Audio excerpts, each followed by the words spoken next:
question is to trade or not to trade. I mean, it's the same question probably the last month. Should they improve their team? Should they go out and make a deal, but maybe sacrifice some of their prospects?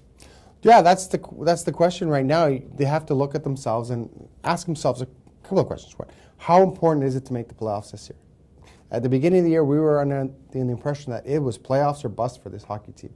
They had to make the playoffs this year. It was a mandate from the very, very top. This is a year you have to get into the playoffs. Now you're in a situation where you're fortunate that the teams around you aren't very good and that you're stuck in this kind of middle of the pack, but still in that area. So now you look at your roster and if you say, well, we're going to need some help. So you go out there and get it if the mandate at the beginning of the year was to make the playoffs.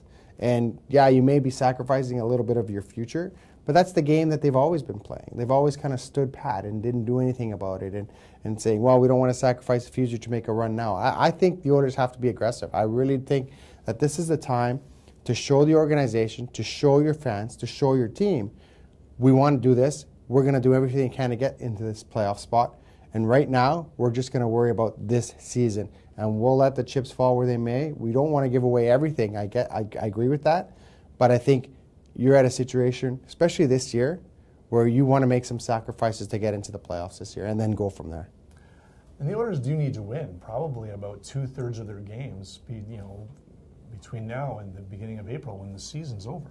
Oh, definitely. I think you do. You have to win. They have 30 games left, and I think you have to win at least 21, 22 of them maybe. So that's 8 out of every 10 games. If you break down the schedule in a 10-game segment, you have to win maybe 7 or 8 of those games. And that's possible. I think it can be done. But I do think they need help. I don't think they can do it with this roster. I think they need a couple of other bodies to come in and help them get over the hump. And then you also know other teams are going to load up too. Other teams aren't standing pat. They're going to load up. They just have to kind of figure out where they are and what's available, and I think that's the situation. But other teams aren't going to stand pat, and sometimes when you do that, when you say, you know what, we're going to go all in, we're going to try and get this done this year, I think that says a lot to your team and to your organization and to your fan base. Even before we get to the trade deadline, though, if the team, outside of going on that kind of a run, if it looks like they're really not going to have no hope, let's say they still are 500 in 2 weeks' time from now, should you still make that trade, though?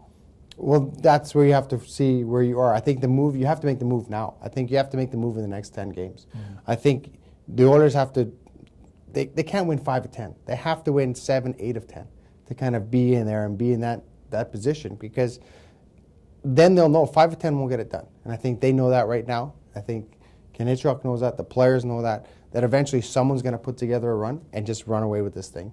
And you can either be that team or be that team chasing that team.